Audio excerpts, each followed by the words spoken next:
कोल्हापुरातली forensic team Rajkot किल्ल्यावरती दाखल झाली आहे। सिंधुदुर्गातल्या फॉरेन्सिक टीम नंतर आता कोल्हापुरातली फॉरेन्सिक टीम पाहणी करून अहवाल देईल। सिंधुदुर्गातील छत्रपती शिवाजी महाराज यांचा पुतळा पडल्याच्या घटनेवरून विरोधकांनी सरकारला चांगलंच धारेवर धरलं। त्यातच आता अजित पवार यांच्या राष्ट्रवादीने या प्रकरणात आंदोलन करण्याची भूमिका घेतली आहे। त्यामुळे राज्यातील छत्रपतींच्या पुतळ्याजवळ 1 तास मूक आंदोलन केलं जात आहे। अजित पवार गटाकडून करण्यात येणाऱ्या मूक आंदोलनावरून राऊतांनी अजित पवारांना टोला लगावला। आंदोलन करून काय होतंय, अजित पवारांनी राजीनामा द्यावा अशी मागणी संजय राऊतांनी केली। राष्ट्रवादीचे आमदार मिटकरींनी एका नव्या वादाला तोंड फोडलंय। आपटे नावाच्या शिल्पकारानं मूर्ती बनवताना महाराजांच्या डाव्या भुवईच्यावर एक खोप दाखवली आहे। आपटेला अशा प्रकारचा पुतळा बनवून नक्की काय सांगायचं होतं, महाराजांच्या इतिहासाची किती प्रतारणा करणार, असा सवाल अमोल मिटकरींनी केला।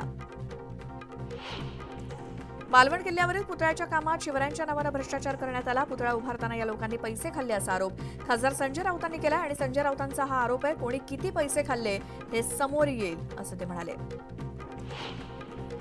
मालवणमध्ये झालं ती म्हणजे गुंडागर्दी असं खासदार संजय राऊत म्हणाले। मालवणात काही लोकांनी काल पोलिसांची वर्दी फाडण्याचा प्रयत्न केला। गृहमंत्री या गोष्टीचं समर्थन कसं काय करू शकतात असा सवाल करत संजय राऊतांनी फडणवीसांवरती घणाघात केला। राज्यामध्ये माज आलेलं सरकार आणि माज आलेली व्यवस्था आहे। यात सत्तेच्या माजातून पोलिसांना थेट चॅलेंज दिलं गेलं असतं असं नाना पटोले म्हणाले। तर शिवरायांचा अपमान महाराष्ट्र सहन करणार नाही, जनता सरकारला राजकारण दाखवेल असा इशारा नाना पटोलेंनी दिला। राजकोटमधील शिवरायांचा पुतळा कोसळल्याप्रकरणी कारण मीमांसेसाठी नौदल आणि राज्य सरकारनं संयुक्त समिती स्थापन केली आहे। स्थापत्य अभियंते, तज्ज्ञ, नौदलाचे अधिकारी यांचा समितीमध्ये समावेश आहे आणि महाराष्ट्रातील नामांकित शिल्पकारांचा देखील या समितीत समावेश आहे। विरोधकांना कुठल्या विषयावरती राजकारण करावं हे कळत नसेल तर राज्याचं हे दुर्दैव आहे अशी टीका राधाकृष्ण विखे पाटील यांनी केली। महाराजांच्या पुतळ्यावरून राजकारण करण्याचा दुर्दैवी प्रयत्न होतोय असा आरोप विखे पाटलांनी केला। आगामी विधानसभा निवडणुकीच्या तोंडावर भाजप प्रदेश कोर कमिटीकडून उद्या बैठक बोलावण्यात आली आहे। भाजपमधील गळती रोखण्यासाठी कोर कमिटीच्या बैठकीत चर्चा होणार असल्याची माहिती मिळाली आहे। पुण्यातील कुख्यात गुंड गजा मारणे पुन्हा एकदा चर्चेत आलाय। गजा मारणेनं दहीहंडी कार्यक्रमात मंत्री चंद्रकांत पाटील यांचं पुष्पगुच्छ देऊन स्वागत केलं। याचा व्हिडिओ व्हायरल झालाय। मंत्री चंद्रकांत पाटील यांनी गजा मारणे यांच्या हस्ते सत्कार स्वीकारल्यामुळे नव्या वादाला तोंड फुटणार आहे। उपमुख्यमंत्री अजित पवार यांच्या नेतृत्वात निघालेली जनसन्मान यात्रा बीडमध्ये असणार आहे। कृषी मंत्री धनंजय मुंडे, प्रदेशाध्यक्ष सुनील तटकरे यांच्यासोबतच इतर मान्यवर नेते उपस्थित राहणार आहेत। शिवसेनेचे खासदार श्रीकांत शिंदे आज धुळे जिल्हा दौऱ्यावरती येत आहेत। आगामी विधानसभा निवडणुकीच्या पार्श्वभूमीवर विधानसभा संघनिहाय, मतदारसंघनिहाय आढावा बैठका घेणार आहेत। अंतरवाली सराटीतील मनोज जरांगे यांच्या आंदोलनाला आज 1 वर्ष पूर्ण झालंय। जरांगेंनी 123 गावांची बैठक बोलावली आणि या बैठकीत आरक्षणाच्या भविष्यातील लढ्यावरती चिंतन आणि मंथन होणार आहे। श्रावणाच्या सुरुवातीपासूनच वाढलेले भाजीपाल्यांचे दर अजूनही काही कमी झालेले नाहीत। गौरी गणपतीच्या सणात दर आणखी वाढण्याची शक्यता आहे। सध्या घाऊक बाजारात सर्वच भाज्या 90 ते 100 रुपये प्रति किलोवरती पोहोचल्या। राज्यभर सुरू असलेल्या पावसामुळे पालेभाज्यांचं नुकसान झालंय। मुंबईमध्ये भाज्यांची आवक मोठ्या प्रमाणात घटली आहे। परिणामी पालेभाज्यांच्या दरामध्ये चांगलीच वाढ झाली आहे। 30 ते 40 रुपयांची जुडी आता थेट 80 ते 100 रुपयांना विकली जाते। सणासुदीच्या काळातच सर्वसामान्यांचं स्वयंपाकातलं बजेट कोलमडणार असं दिसतंय, कारण खाद्यतेलाच्या किमती आगामी काळामध्ये वाढण्याची शक्यता आहे। सणासुदीच्या तोंडावर 1 सप्टेंबरपासून मुंबईमध्ये म्हशीच्या दुधाची किंमत 2 रुपयांनी वाढणार आहे। एमएमपीआयच्या जनरल बॉडी मीटिंगमध्ये हा दूध दरवाढीचा निर्णय एकमतानं झालाय। महाराष्ट्रासह देशात सोयाबीनचं पेरणी क्षेत्र वाढलंय। सोयाबीनची सरासरी उत्पादकता विचारात घेता उत्पादन वाढणारे आणि खाद्यतेलावरील कमी झालेले आयात शुल्क आणि वाढत्या आयातीमुळे सोयाबीन दरवाढीची शक्यता मावळली आहे। शासनानं ज्वारी खरेदीसाठी नाफेड अंतर्गत आधारभूत किमती ठरवून खरेदी सुरू केली आहे। त्यासाठी शेतकऱ्यांना ऑनलाईन नोंदणी करणं गरजेचं आहे। त्यासाठी शेवटची तारीख 31 ऑगस्ट आहे। शेतमालाचे भाव वधारण्याची शेतकऱ्यांना आशा असतानाच हळदीचे दर घसरले, त्यामुळे शेतकरी यंदा आर्थिक कोंडीत सापडलाय। संगमनेर कृषी उत्पन्न बाजार समितीच्या मुख्य बाजारात डाळिंबाला उच्चांकी भाव मिळालाय। संगमनेर बाजार समितीमध्ये डाळिंबाला प्रति किलो 251 ते 350 रुपयांपर्यंतचा भाव मिळालाय। अजित पवारांची जनसन्मान यात्रा आज बीडमध्ये, यावेळी मोठ्या जल्लोषात त्यांचं स्वागत करण्यात आलं.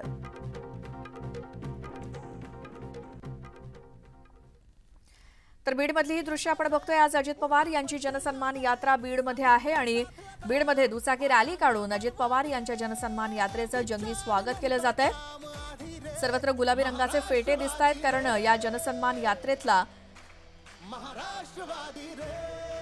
रंगच हा गुलाबी असं म्हणायला हवं, कारण जिकडे तिकडे बीड शहरामध्ये आज जनसन्मान यात्रेच्या स्वागतासाठी राष्ट्रवादीचे कार्यकर्ते जमलेले आहेत आणि अजित पवारांच्या स्वागतासाठी अजित पवार या जनसन्मान यात्रेच्या निमित्तानं संपूर्ण महाराष्ट्र पिंजून काढतायत आणि आज अजित पवार बीडमध्ये आहेत. बीडमध्ये त्यांचं जंगी स्वागत करण्यात आलंय.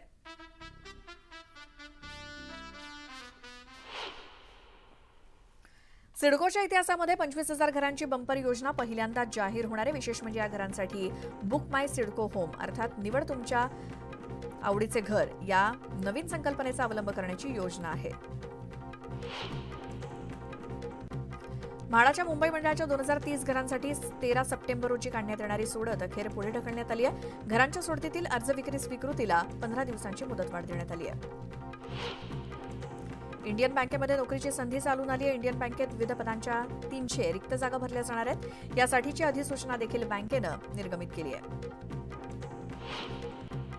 पुणे जिल्ह्याच्या जुन्नर तालुक्यात बिबट्याची दहशत कायम आहे. निमगाव सावा इथे शंकर काटे या शेतकऱ्याच्या घरासमोर 2 बिबटे फिरतानाचा व्हिडिओ सीसीटीव्ही कॅमेऱ्यात कैद झालाय, त्यामुळे नागरिकांमध्ये भीतीचं वातावरण आहे. सांगलीच्या विटा कराड मार्गावरती चोर समजून तिघांना मारहाण करण्यात आली. या प्रकरणी अज्ञात 6 हल्लेखोरांवरती चिंचणी वांगी पोलिसात गुन्हा दाखल झालाय. या प्रकरणी पोलिसांकडून अधिकचा तपास सुरू आहे.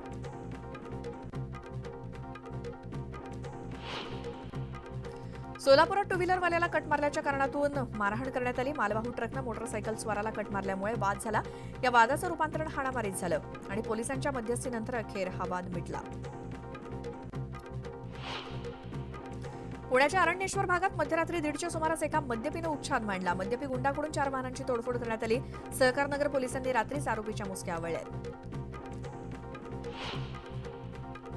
अहमदनगर तालुक्यातील सातरी गावाला नदीवरती पूल नाही आणि रस्ताही नसल्यामुळे गावकऱ्यांना अनेक वर्षांपासून आपला जीव धोक्यात घालून नदीच्या पाण्यातून प्रवास करावा लागतोय.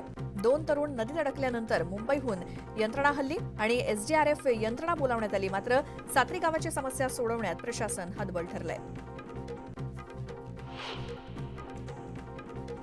दिव्यांगांची बोगस प्रमाणपत्र देऊन शासकीय सेवेत भरती होण्याचे प्रकार समोर आल्यानंतर भरती प्रक्रियेतील दिव्यांगांची संशयित प्रमाणपत्र तपासली जाणार आहेत. प्रमाणपत्र बोगस आढळल्यास कारवाई केली जाणार आहे. या संदर्भात आरोग्य सेवा आयुक्तालयानं दिव्यांग कल्याण आयुक्तांना पत्र पाठवलंय. पर्यावरणातील बदलांचा विविध कारणांमुळे दादर माहीम इथे समुद्रकिनाऱ्याची धूप होत असल्याचं समोर आलंय. त्यामुळे इथल्या चौपाट्या फक्त आता 20 ते 25 फूट इतक्याच शिल्लक आहेत. या पार्श्वभूमीवर पालिकेकडून जिओ ट्यूब तंत्रज्ञानाचा वापर करून समुद्रकिनारे पूर्ववत करून त्यांचं वैभव पुन्हा मिळवण्याचा प्रयत्न केला जाणार आहे. मुंबई महापालिकेनं सध्या सर्व रस्त्यांचं कॉन्क्रिटीकरण करण्याचा प्रकल्प हाती घेतलाय. त्यासाठी जवळपास 6,500 कोटी रुपयांची तरतूद करण्यात आली आहे. शहर भागातील 1 किलोमीटरच्या रस्त्याचं कॉन्क्रिटीकरण करण्यासाठी 20 कोटी रुपये खर्च येणार आहे. मुंबईकरांची जीवनवाहिनी म्हणून ओळखल्या जाणाऱ्या उपनगरीय लोकल रेल्वे मार्गावरती 20 वर्षात 23,000हून अधिक प्रवाशांचा मृत्यू झालाय. तसंच विविध अपघात प्रकरणांमध्ये 26,572 प्रवासी जखमी झालेत. जानेवारी ते मार्चमधील अनुदानासाठी राज्यातून 244 दूध संस्थांचे प्रस्ताव दाखल झाले होते आणि त्यात दुपटीहून अधिक संस्थांची भर पडतीये. जुलै ते सप्टेंबरच्या अनुदानासाठी नव्यानं 590 संस्थांचे प्रस्ताव दाखल झालेत. मागच्या वेळच्या अनुदानाला मुकलेल्यांसोबतच राज्यातून 804 दूध संस्थांना लॉग इन आयडी देण्यात आलाय. राज्यपाल आणि कुलपती सीपी राधाकृष्णन यांनी आदिवासी विद्यापीठ स्थापनेचे संकेत दिलेत. केवळ शहरांपुरता विकास करून चालणार नाही, तर तो ग्रामीण, दुर्गम आणि आदिवासी भागांपर्यंत न्यावा लागणार आहे. त्या दृष्टीनं आदिवासी विद्यापीठ स्थापन करण्यासाठी पावलं उचलली जातील असं त्यांनी सांगितलं. नवी मुंबईमध्ये मोठ्या प्रमाणात विकास कामं सुरू आहेत. या बांधकामाच्या ठिकाणी होणाऱ्या ध्वनी, वायू प्रदूषण तसंच ब्लास्टिंगबाबत वाढत्या तक्रारींचे योग्य ते निराकरण करण्यासाठी समिती स्थापन करण्यात आली आहे. दिवंगत खासदार वसंत चव्हाण यांच्या नायगावमधल्या निवासस्थानी जाऊन अजित पवार यांनी त्यांच्या कुटुंबियांची भेट घेतली. अजित पवारांनी वसंत चव्हाण यांच्या कुटुंबियांचं सांत्वन केलं. कुटुंबियांशी संवाद साधून त्यांना धीर दिला. पुणे नाशिक औद्योगिक महामार्गाला 14 गावांनी विरोध केलाय. राजुरीमध्ये शेतकऱ्यांकडून साखळी उपोषण करण्यात येत आहे. शेतकरी भूमिहीन होत असल्यामुळे याचा गांभीर्यानं विचार व्हावा अशी मागणी केली जाते. मंडणगडमधल्या शाळेमध्ये विद्यार्थ्यांना निकृष्ट दर्जाचं भोजन दिलं जात असल्याचा आरोप करण्यात आला. पालकांनी शाळेमध्ये जाऊन स्टिंग ऑपरेशन केलं. थेट शाळेत जाऊनच शाळेचा अनागोंदी कारभार चव्हाट्यावरती आणण्यात आला. विठ्ठल रुक्मिणी मंदिरातील संत नामदेव पायरीचा दरवाजा चांदीनं मढवला जाणार आहे. नांदेडमधील भाविक अरगुलवार परिवारातर्फे दरवाजाला चांदी बसवून देण्यात येणार असल्याची माहिती कार्यकारी अधिकाऱ्यांनी दिली आणि या दरवाजासाठी 30 किलो चांदीचा वापर करण्यात येतोय. जुन्नरच्या नारायण गावातल्या कोल्हेमळा इथे सातत्यानं बिबट्याचं दर्शन होत असतं आणि त्याचमुळे या परिसरात अनायडर हे परदेशी बनावटीचं उपकरण वनविभागाने बसवलंय. त्यामुळे बिबट्याला मानवी वस्तीपासून लांब ठेवण्याचा पर्याय उपलब्ध झालाय. छत्रपती संभाजीनगरात महाविद्यालयीन तरुणांना मुंबईतून एमडी ड्रग्ज आणून देणारं त्रिकूट पोलिसांच्या हाती लागलंय. मंगळवारी सांस्कृतिक मंडळाच्या मैदानावरती ड्रग्ज विक्रेत्यांच्या मुसक्या आवळण्यात आल्या.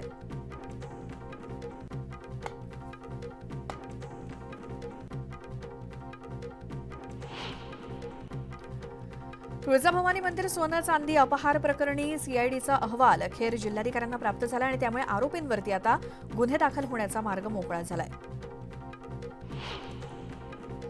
राज्य सरकारनं दुधाला 5 रुपये दिलेलं अनुदान अद्यापही न मिळाल्यामुळे जनहित शेतकरी संघटना आक्रमक झाली आहे. मोहोळ तालुक्यातील वडवळमध्ये दूध संघाच्या समोर जनहित शेतकरी संघटनेच्या पदाधिकारी आणि शेतकऱ्यांनी धरण आंदोलन केलं. मालवणमधील शिवरायांच्या पुतळ्याच्या निकृष्ट कामाविरोधात भुसावळमध्ये काँग्रेसकडून निषेध आंदोलन करण्यात आलं. महाराज आम्हाला माफ करा असं म्हणत राज्य सरकारचा निषेध करण्यात आला आणि प्रांत अधिकाऱ्यांना निवेदन देण्यात आलं. धाराशिव तुळजापूर सोलापूर रेल्वे मार्गात जमिनी गेलेल्या शेतकऱ्यांची फरफट सुरू आहे आणि शासनानं दिलेला मोबदला घेण्यासाठी शेतकरी कार्यालयात हेलपाटे मारतायत. एकतर कमी मोबदला, त्यात अधिकारी गैरहजर असल्यामुळे शेतकरी हक्काची जमीन देऊन त्रस्त झालेत. जोरदार पावसामुळे नाशिक जिल्ह्यातील 22 धरणांमध्ये पाण्याचा मुबलक साठा जमा झालाय. पाणीपुरवठा करणाऱ्या टँकरची संख्या 326 वरून 30 वरती गेली आहे. दमदार पाऊस होत असल्यामुळे पाणी टंचाईनं त्रस्त असलेल्या नागरिकांना दिलासा मिळालाय. अकोला अकोट महामार्गावरती धुक्याची चादर पसरली आहे. दाट धुक्यामुळे पुढील व्यक्ती दिसणं सुद्धा अवघड झालंय. धुक्यातून वाट काढताना वाहन चालकांना अडचणींचा सामना करावा लागतोय. धुळे जिल्ह्यामध्ये गेल्या 5 दिवसांपासून दमदार पाऊस सुरू असून जिल्ह्यातील सर्वच धरणं नदी नाले ओसंडून वाहू लागलेत. दरम्यान साक्री तालुक्यामध्ये होत असलेल्या संततधार पावसामुळे अक्कलपाडा धरणातून पांझरा नदीमध्ये पाणी सोडण्यात आलंय. त्यामुळे पांझरा नदीला मोठा पूर आलाय. धुळे जिल्ह्यामध्ये गेल्या आठवड्याभरापासून पावसानं दमदार हजेरी लावली. धुळे शहरात जवळ असलेल्या लळिंग धबधबा पर्यटकांना खुणावतोय आणि धोधो कोसळणारा धबधबा पाहण्यासाठी मोठ्या संख्येनं पर्यटक गर्दी करू लागलेत. 2 दिवसांच्या विश्रांतीनंतर वाशिम जिल्ह्यात पावसानं जोरदार हजेरी लावली. वाशिम शहर, दोडकी, शिरपूर, मालेगावसोबतच जिल्ह्यातील विविध ठिकाणी मोठ्या प्रमाणात पाऊस पडलाय. शेतात पाणी साचल्यानं नुकसानीच्या भीतीनं शेतकऱ्यांच्या मनात धडकी भरली आहे.